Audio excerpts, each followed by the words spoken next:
You know that feeling when the world just stops, like your ears are full of cotton and you can hear your own heartbeat, a dull, terrified drumbeat against your ribs. That's what happened when Marcus Thorne, with his $1,000 suit and soulless smile, clicked to the final slide on the PowerPoint presentation. In that moment, 15 years of my life felt like a lie. Sorry, I should introduce myself. I'm Alex Thompson, 42, single dad to the most incredible 12-year-old girl, Maya. And up until that meeting, I was the lead designer at Oak and Iron Ore. What was left of it? God, it's still hard to talk about, even 3 years later. If you're watching this, maybe just leave a comment telling me you get it, that you understand what it's like to have the thing you love most, the very thing that defines you, stolen from you in a sterile, air-conditioned conference room. I just need to know I'm not screaming into the void here. Anyway, Oak and Iron, I started there when I was just a kid, sweeping sawdust off the floor. The founder, David Chen, he was more of a mentor to me than a boss. He was an old-school craftsman who believed we weren't just building things, we were telling stories in wood and steel. He'd say, "Alex, anyone can make a table. We make heirlooms, we build things with soul." I worked my ass off, stayed late, came in on weekends, missed school plays, postponed vacations, all the things you do when you believe you're building something special. And I was good, really good. Within 10 years, I was his lead designer. Clients sought us out. They asked for me by name. When my wife passed away from cancer, leaving just me and a 7-year-old Maya, Oak and Iron wasn't just my job anymore. It was my lifeline. It was the security that let me promise my daughter that no matter what, we would be okay. Then David retired. He sold the company to Modulus Corp, a massive, faceless conglomerate that specializes in flat-pack, disposable furniture. I can still remember the all-hands meeting. David, standing on a crate in the middle of the workshop, telling us how this would help us scale our vision. Everyone clapped, while I just watched David, wondering why he couldn't look any of us in the eye. I found out later, he got a 7-figure payout. The rest of us, we just got new email signatures and a lot more meetings about leveraging synergies. The first year was a slow-motion nightmare. First, they came for the old craftsmen, the ones who took their time. Inefficient, they called them. Then they replaced our high-quality materials with cheaper alternatives to optimize the supply chain. I kept my head down. I told myself the work was what mattered, and I had the project of my life to focus on, the grand lobby centerpiece for the new Ethelgard Hotel. This wasn't just a project. It was my magnum opus. 2 years of my life were poured into its design. I'm talking hundreds of hand-drawn sketches, intricate 3D models. It was a symphony of interlocking American walnut and hand-forged bronze, designed to catch the morning light in a way that would make the whole lobby feel alive. It was my signature. It was the project that would finally let me buy that small house with a backyard for Maya, the one she'd been drawing pictures of. It was our future. Then came the final design approval meeting. Marcus Thorne was leading it. I walked in, proud, ready to present my work. He clicked to the final slide. And there it was.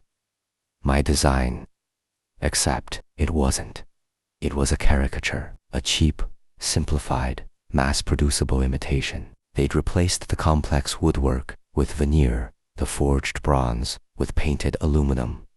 They had stripped away every ounce of detail, every trace of craft, all the soul. And at the bottom of the slide, in crisp, corporate font, it said, "Lead designer, Julian Vance." Julian Vance, Marcus's 24-year-old nephew. I later found out my name was listed below his, a footnote, lead fabricator.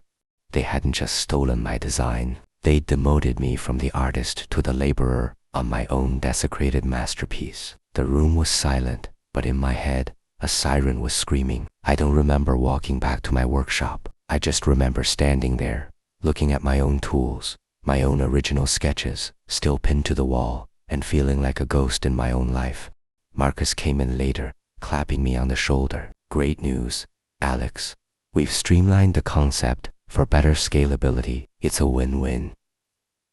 Julian has a great eye for mass market appeal. We just need you to be a team player now and bring his vision to life. His vision.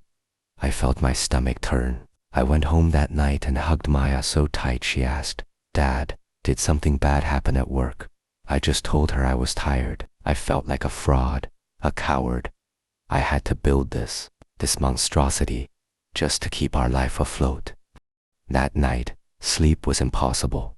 Around 2 a.m., I was on my laptop, looking at my private online portfolio where I kept images of my real work. I was looking at the original renders for the Ethelgard, mourning what could have been. And then, an email popped up. The sender was Eleanor Vance. The Eleanor Vance. The notoriously meticulous owner of the entire Ethelgard hotel chain. The email was short and terrifyingly direct. "Mr. Thompson, I am the owner of the I have a question regarding the lobby centerpiece. The final version modulus presented to my board today is a pale shadow of the early concept renderings we approved. I found your professional portfolio online, which features those early concepts. It seems you are the original artist. There is a discrepancy I wish to discuss. Please call me at your earliest convenience." My heart hammered against my ribs. I walked out onto my small apartment balcony, my hand shaking as I dialed the number. "Ms. Vance, this is Alex Thompson." "Mr. Thompson," her voice was steel. "Explain to me why I'm being sold a cheap copy of your art." So I did. I told her everything about David Chen and the soul of oak and iron, about the 2 years of work, the late nights, the passion. I told her about the meeting, about Marcus Thorne and his nephew. When I finished, there was a long silence on the other end of the line. "Mr. Thompson," she finally said, "they are trying to sell me a forgery, and they are using your good name to do it by listing you as the fabricator.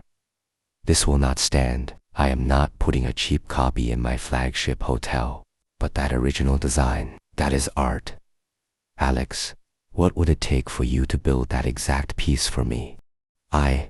I can't," I stammered. "The design, the intellectual property, it belongs to Modulus now."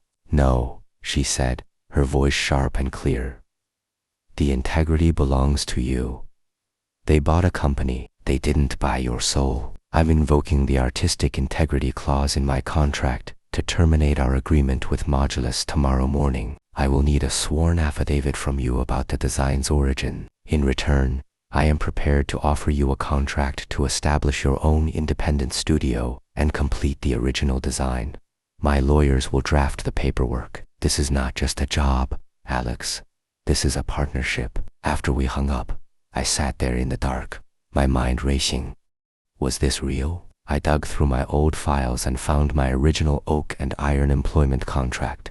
And there it was, a clause David had put in years ago that I'd forgotten. Clause 7. In the event a lead designer's signature concept is fundamentally altered without their express consent, they are released from all project obligations. David had protected me even after he was gone. The next morning, I walked into Marcus Thorne's office. He was on the phone, laughing. He looked up, annoyed. "What is it, Alex?" "I'm busy." I didn't say a word. I just placed my security badge and my workshop keys on his polished desk. He frowned. "What is this?"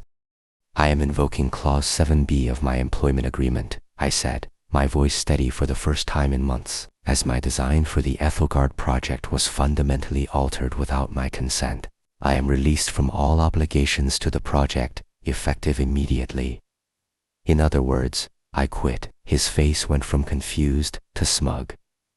"You can't do that.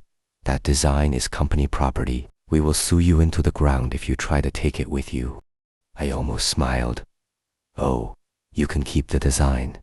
By all means, build that pale imitation your nephew came up with. But my skill, my name, and my integrity, those are mine." And as it happens, Eleanor Vance agrees with me. She terminated her 9-figure contract with you an hour ago. She said she prefers the original artist. The color drained from his face. The smugness evaporated, replaced by pure, impotent rage. "You've just made the biggest mistake of your life," he hissed. No, I said, turning to leave. It's the first time in a year I haven't made one. I walked out of that building and didn't look back. The first 2 calls I made were to the master craftsman Modulus had fired. I'm starting my own shop, I told them. I need my team back. I heard Marcus Thorne was reassigned to a struggling division in another country. His nephew sells printers now. The real revenge wasn't seeing them fail. It wasn't the awards or the money. The real revenge is this: the quiet satisfaction of creating something real and true. It's knowing that I refused to let my signature, my soul, be erased. I stood up and said, no, I am worth more than this. My work deserves better. And then I went out and built that better for myself. Sometimes you have to be pushed to your breaking point to discover what you're truly made of. They thought they could break me. Instead, they set me free.